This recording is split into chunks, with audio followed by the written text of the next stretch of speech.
Okay, so here we are again, lesson 10, part 2, building a game engine.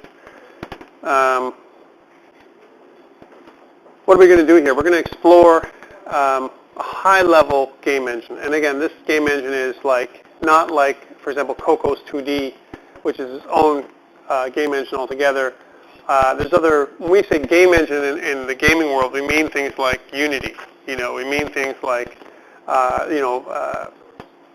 Unreal, and so on, right? There's different game engines that we can reuse. And what we do is we reuse the environment, the physics, and the vast library of motion and so on, and sprites that have already been created for you, right? So there's a vast library. There's these game engines out there that you can use. In this particular case, we're creating our own mini game engine, if you will, to use for Pygame, okay? So we kind of understand all the concepts, so to speak. This is almost like our second last lesson. Next lesson, again, next lesson number 11, will be our last teaching lesson. After that, it'll be workshops. Okay, that's what we're going to be doing after this. Okay, so let's see if we can make our programming more efficient by using a game engine, so to speak. So really, a game engine is just another Pygame module, or Python module. That's what we're doing. There's nothing really that new in the code. It just uses some basic, it creates different subclasses of the Sprite class that we can reuse. So let's take a look at that, GameEngine.py, to see what it looks like. And we're looking under the lesson 10 archive now, all right, to take a look at our game engine. Okay, so this is our game engine. It's created by Andy Harris, again, 2006. Give him some credit because he's the guy that did all this stuff. Kind of cool. We have our basic sprite. Our basic sprite is a subclass of our sprite class, superclass, okay? Our basic sprite, what is it? Well, we have something called a scene. This might help you out, okay? We're actually taking in a scene, we call it a scene, a variable, inside of our sprite class, okay? The screen itself is actually taking in, is equal to the scene screen, whatever that is. Right? So the scene is another class that we're taking into our sprite subclass. Okay? The surface of our image initially starts off at 25 by 25 pixels. We fill it with red, RGB, red. So this is our basic sprite subclass of the sprite superclass. We started off at 100, 100. We initially set a dx and dy value of 0, so it's not moving. On update, we change the x and y value according to the dx and dy value. We check the bounds. We change our center, self x and self y, according to when we checked our bounds. And that's all we're doing. In this particular case, our check bounds function for all of our basic sprites is a wrap. Okay, so we go to the screen width, and when it's greater than the screen width, then what ends up happening is we set it to 0. Okay, it's funny, we have this screen width variable, right? Screen width variable, and screen height variable that we're using, but we haven't defined those anywhere yet, because we haven't defined screen width and screen height here, and not here either. Okay, so we'll have to look at that again. We'll have to discuss that one. Here's our super sprite. It's also a subclass of the sprite superclass, right? It has also the screen. We inherit the screen class and the scene class. We inherit both those two things, right? We create some basic constants here, a wrap, a bounce, a stop, a hide, and continue. So some basic constants we've defined here, right? We also define a font, free sans bold, true type font, 30 points. We're also rendering the font and so on. So we have a font that's part of this class, right? Okay. We have our initial location, the 200 by 200. And our dx and dy value is 0, our direction is 0, rotation is 0, speed, all this initialization happens at the beginning. Our maximum speed is 10, we define as. Our minimum speed is -3, we can't go less than or more than 3 pixels per frame backwards, right? And initially our boundary action is set to wrap. Okay, so we actually can define our boundary action here to wrap. Okay? We see if initially if it's pressed, we can define if the actual object is pressed, and our pressed object that we say is false. And we set the old center to 100, 100. That's where we reset ourselves. In our update, we define our old center as the center of the object. We check our events what kind of events we have. And then what we do is do a couple weird things here. We call the rotate __rotate class method, the __ calc vector method, and the __ calc position method. So that's something new we've never done before with the __ type of things. Okay?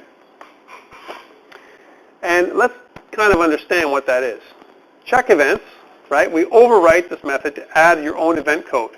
So this is the area where you were to overwrite your check events depending on the type of events you need to write. And then we say here, look, this is a private method. We haven't talked about private and public methods in Pygame or in Python, right? Change visual orientation based on rotation property, right? And we use this _ before the name of our method, right?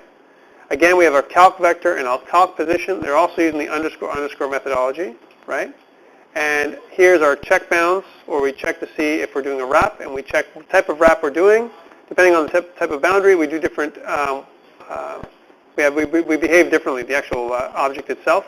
Set the speed, the speed up or the angle, and so on. All these properties, turn by, rotate by, and all this kind of stuff that I'm not going to go into in great detail, are all part of our superclass, our super sprite, if you will. This is all the methods, and lots of little methods that are put in here. Now we also have something called the scene class. And what does it do? It incorporates or encapsulates the idea and alter framework. All right? So sprites are really a list of sprite objects that forms the primary sprite group. The background is the background surface. The screen is the display screen, or the top level window, if you will. And it says, like it says, it's generally best to add all sprites as attributes so they can have access to each other if needed. Okay, let's take a look at how this is done. We have our constructor, and again, this just initializes everything. We initialize Pygame. We display the size of the screen, 640 by 480, and so on. That's the screen. We define the surface of the screen as the size of the screen initially. We do a couple things. We create a sample sprite as a super sprite. Okay, so we actually use our scene, and we say, I want to add in our super sprite as a sample sprite. That's what we do. We set our sample sprite a speed of initially of 3, an angle of 0, because we actually changing these properties here, and we're making our bound action a wrap initially. That's what we're actually doing here.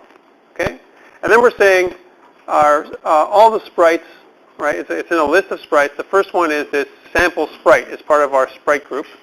Okay, and then we have a start method, a stop method, and a main loop method that's double underscored again. It's on double underscore main loop. Okay, so you have to understand what this stuff does. This is a whole new methodology when we use this game engine library, if you will. And we also have other things, buttons and scrollers and all kinds of other things that are included here. And one thing we don't have, if you look down here, is a main. Okay, I don't have a main. What I do have is I say, well, look, if there's no main, that's what this is. Well, then do all this, right? Start off with a game. Okay, so here's my game. I set it to a scene. I instantiated my game as a scene, a type of scene, right? And then I create this thing as a super sprite of the game, and I pass the game itself into my super sprite. So this is where I take my scene, the scene class. I have to have my scene class first, and I pass it into my game as a parameter, right, as an object, right? And then I set my speed to 5. I make the things bounce. I set my angle of the thing to 230. The thing is just a sprite, right? That's what it is. And I put my game sprites, and I put my thing into my game sprites, and I start my game. These are all things that I'm doing, and I'm doing that within my my environment, which I've defined up here as my scene. So it's a totally different way of doing things using classes as opposed to a main function. Okay. So let's run this, just the game engine itself, and see what we get. So here's the game engine. We got this sprite, and we're going to bounce, right? It's a big block, right? We've defined. We haven't loaded anything on into it. It says sprite in the middle, right? And it has bounce behavior. So I'm using the game engine to do this. And I've done it. Let's take a look here. Using my library, I've created a sprite in 1, 2, 3, 4, 5, 6, 7 lines. So I got my big library, And now I don't have to worry about it anymore. I have all my sprites and everything else, all my behaviors. And now I utilize these things within 7 lines to create a bouncing sprite. Okay? So that's the game engine itself. It's a big a library of classes that are successful that we can use to build our games. Okay, without going into too much more detail, else we're going to go crazy. All right. And again, there's 55 slides here, which I'm probably not going to be able to get into for this part. I'm going to probably pause, and I'm going to restart recording again in the second class and do the second half. So some of you may miss some of it, but I'm going to put it up online. Okay. So here's, again, some classes in Game Engine. We're going to have our scene class, our super sprite class, our label, our button, our scroller, and our multi-scroller. These are all new classes we can reuse, right? And then when the game engine is started, it does some basic initialization. It imports Pygame, it imports math, and initializes Pygame. It does all the stuff we needed to do with our scene class, right? And what it does make it really easy to build a game. And here's an example of a game. We import Pygame in Game Engine, and then we say game is equal to the game engine scene, which is our environment, and we start the game. Right there, that's all you need. So these 3 lines, 1, 2, 3, is enough to start off a game with Game Engine. Right now, again, we're making a basic sprite and it has some basic behavior. Okay, let's take a look at simple ge.py to see how that works. All right. So here's simple ge.py. I'm going to run it. And this is a sprite. And it goes right, and it bounces most likely, or wraps, and it keeps going. That's all it is. But it's done, again, without any modification to the actual class itself. It's done with 3 lines because we've imported all the classes and everything else we need with this game engine library that we're using. And all we're saying is our game is an object, and we're instantiating this scene class, right?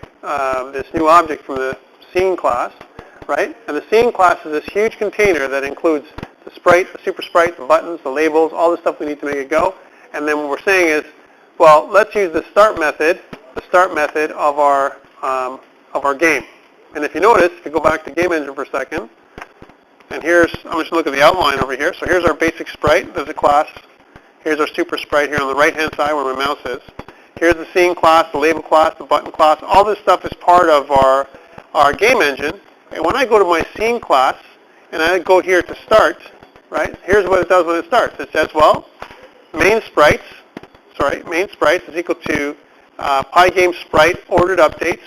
So it creates this group, this sprite group, and it takes all the sprites that are in the list of sprites, which is right here, right, and it creates this, it puts them all into this group, and then what it does is it appends main sprites to the group, to all the groups, right? It puts them onto the screen. It creates our clock, right? It instantiates our clock and creates that while loop, right? And it calls this main loop function, which is down here. Here's our main loop function. That looks exactly like the main loop that we normally use in some of our other examples, right? With a clock tick of 30, we listen for our quit event and so on. And then what it says is for every group in groups, so however many sprite groups we have, we can have multiple sprite groups, right? It updates, it clears, and it draws everything and flips to display.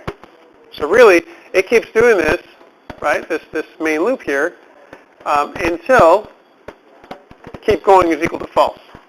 That's when the stop event comes true, right? And it's going to keep going is equal to false because here it initially starts off at true, right? It's going to keep going until we hit the quit button right now because that's how our main loop event has been formulated. Okay, so when we do this, we click the start. Once we click start, we start our game loop. And that's what we've done. All we've done is we've encapsulated our main loop inside this game environment or scene. Okay. So we talked about this super sprite, right? Let's take a look at supersprite.py, right? Now we've analyzed the game engine quite extensively here, but let's just look at supersprite.py to get an idea what this does. So here we go. Here's our main. Look how nice and beautiful this is now. We have one module. We import Pygame, we import game engine, and now we start saying stuff. We start building our game. Our game is equal to the scene class. Right, here we go. Our ship is equal to a super sprite, and we're passing in our scene or our game into it to create our ship. Our ship has attributes. I'm going to load up this image. My image is going to start off as the ship class. Let's see if this works this time. Our ship class. Initial angle is going to set off at 135 degrees. Our speed is 5. We're going to set our bound action to bounce, so it's going to bounce off the edges. Here's our caption, introducing the sprites, the super sprite. That's on our game scene, right, itself. So that's the top level window we're talking about here. Our background fill, and then we're going to say our game sprites. All we're going to do is load up our ship into our game sprites, and then we're going to start the game. Very, very simple, right? So let's take a look and see what this does. Here's our ship, and now it's going to bounce. Can't control the ship because I haven't set those kinds of events. I haven't overridden my my event methods inside my my code here for the ship to do anything, right? All I've done is instantiated my object. I haven't overwritten everything yet, which I need to do, right? Remember that what a game engine does, whether it's here in the simple game engine version that we're showing you here in Pygame, or in the more complex game engines that we use, like for example Unity, Unreal, and so on, other engines out there, Cocos 2D and so on, you override the initial classes and create your methods that you need to make the classes do something, right? You subclass, if you will. Okay. So again, I've kind of discussed this. I'm going to skip through this. So you made a game engine within a game engine? The game framework is Pygame, right? The game engine has created classes, Python classes, right, that use the Pygame framework, right? And the game engine is a library that we can use using Pygame classes. Pygame has to be included, has to be loaded in your machine to make it work, right? And then what we've done is we've created these simple sprites and other kinds of subclasses of the sprite superclass in order for us to make our game go. Okay? Let's talk about, so the scene object can be modified. You know, you can change the caption, you can change the number of sprites, you can do all kinds of stuff to the scene object. The scene object is more or less the background, it defines the back level window, the top level window, the background surface, and so on. That's what it does. Okay? Let's look at car.ge.py, and G, of course, stands for game engine. Okay, so here's car.ge.py, right? Now I'm using the game engine here again, but look, I've got my car, and now when I accelerate my car, I can turn it, and again, it doesn't turn like a real car, but I can do all kinds of stuff with the car. I can slow it down and speed it up and go backwards and everything else, and I can do that all within a few lines of code. So here's our code for the car. So our car is a subclass of our super sprite class that's part of our game engine library. That's what this is, right? We have initially we set up our constructor to pass in the scene where the car is tied into, or the parent scene, right?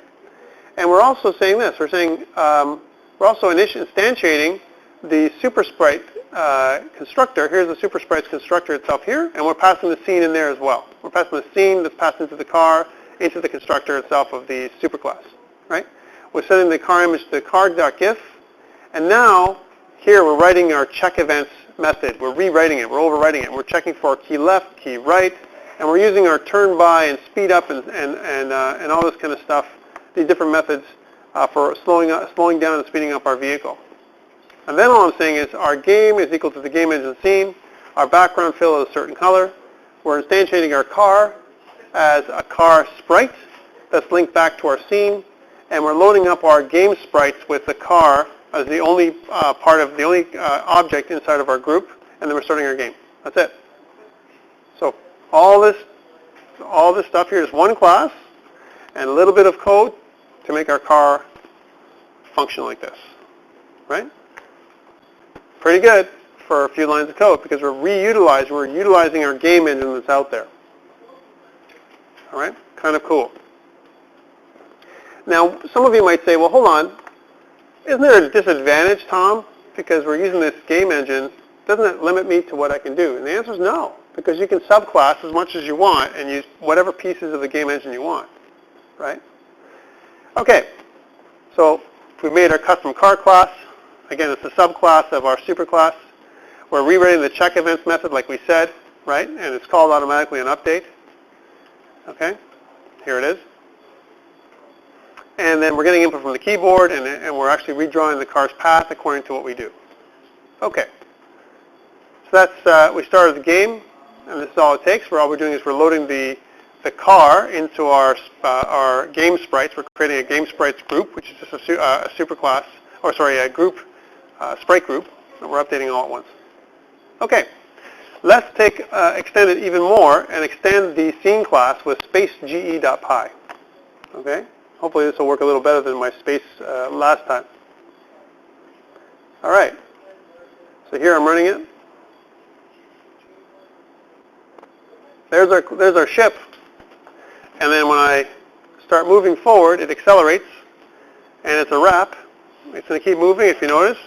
It rotates and it moves just like space, right? And then I'm going to slow things down and redirect my ship in different directions, just like a normal ship would go, and it reacts very similar to what a spaceship would kind of feel like if it's in space. And it's going to keep going. There's no coefficient of gravity in space. All right. So here we are here. Here's our game. We're rewriting our game class. We're overriding our game, and we're incorporating the scene, and we're adding other components. We're saying, hey, I want to change my caption to space-style motion in game engine, right? I'm creating my ship. I'm instantiating my ship as a super sprite. It's part of my game, right? Whenever I launch my game, I have a ship, right? And I'm loading up the ship GIF to make that game, and I'm loading the the ship object, the ship the ship object that I've instantiated. I'm adding it into my sprite group, and on update, I'm creating the ability for me to check my keys, okay? And then all I'm doing here in my main, this is very simple. Look, here's my game. I'm instantiating it. Once I've instantiated my game, my ship class is created, and then I'm starting my game, which is part of the superclass, the game engine superclass that I've created for game. Right? All I've done is override the constructor and my update method. The rest, if I don't overwrite them, and I've inherited the methods from the game superclass, I maintain those things. And they don't go away. I have those other methods. I have the start and stop and all that stuff. I've just overwritten two methods, my update and my constructor. Okay, that's all I've done here. So kind of cool. Give you some really cool, I've extended my superclass a little bit. Okay, so here's some scene attributes. So these are the things I can directly modify. My background, it's a surface type object. And these are it allows me to draw object on the background of the scene or link it to my top level window. My screen is the primary drawing surface of the scene. This is the place where everything is going to be linked to, which is part of the Sprite super class. That's its methodology. But you can change that, right? Right now, everything links to the screen itself. Then the sprites are just a list of sprite objects. So that's what sprites, the variable is. It's a bunch of sprite objects. And I can combine them in a group. Okay. Let's just keep going down here.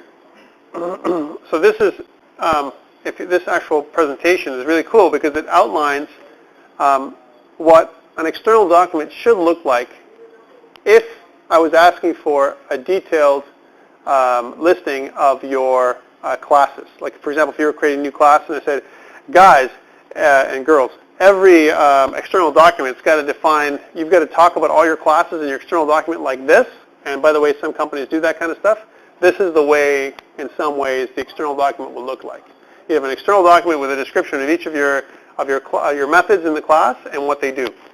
Because in the future, your buddy, some programmer in the future, may want to use your classes, reuse your classes, which don't belong to you, by the way, when you work in a company, but belong to the company. Right? So sometimes they ask you to do stuff like this in an external document. Okay. Let's look at asteroids.py, and then what I'm going to do here is I'm going to pause, and then we'll continue this topic later on today or next week. Okay, so asteroids.py. And I would ask you not to use asteroids.py, by the way, as your final project. Please don't do this. Okay? Some people have in the past, and it's bad. Okay, so how does asteroids.py work? Well, you get a bunch of asteroids. This is neat, right? Here we are, a bunch of asteroids, and I've got my little ship. Looks exactly the same, and I'm actually taking care of collisions here. And I can actually fire a bullet, but if I fire too many bullets, I have the same problem that we have with our bullets. So our bullet class hasn't really changed, our shell class. The neat thing is the asteroids are all rotating in different random directions. Some to the right, some to the left, and at different degrees, right? And I'm also having a bunch of collisions. Now this is missing a score, right? It's missing the ability. I have unlimited. My ship has the unlimited lives. I can keep on getting hit by the asteroids. All kinds of stuff. Well, basically, this is your basic framework for an asteroids type game, right? Okay, let's take a look at the complexity here around the program. Okay, so we've got your Pi game, your game engine, and your random. You've created a new ship class. We've redefined our ship class here. Here it is, right? And it's a subclass of the game engine super sprite class. That's what it is. And we're taking the scene class, which we've redefined, by the way, and passed it into the this class. We've loaded up the image. We've set the speed and the angle of this super sprite, and we're using our check events, our key left and key right, to turn by a certain amount of degrees. And when we press up, we add force in a certain direction, only up. Spacebar fires the bullet. That's what this thing does. Bullet fire.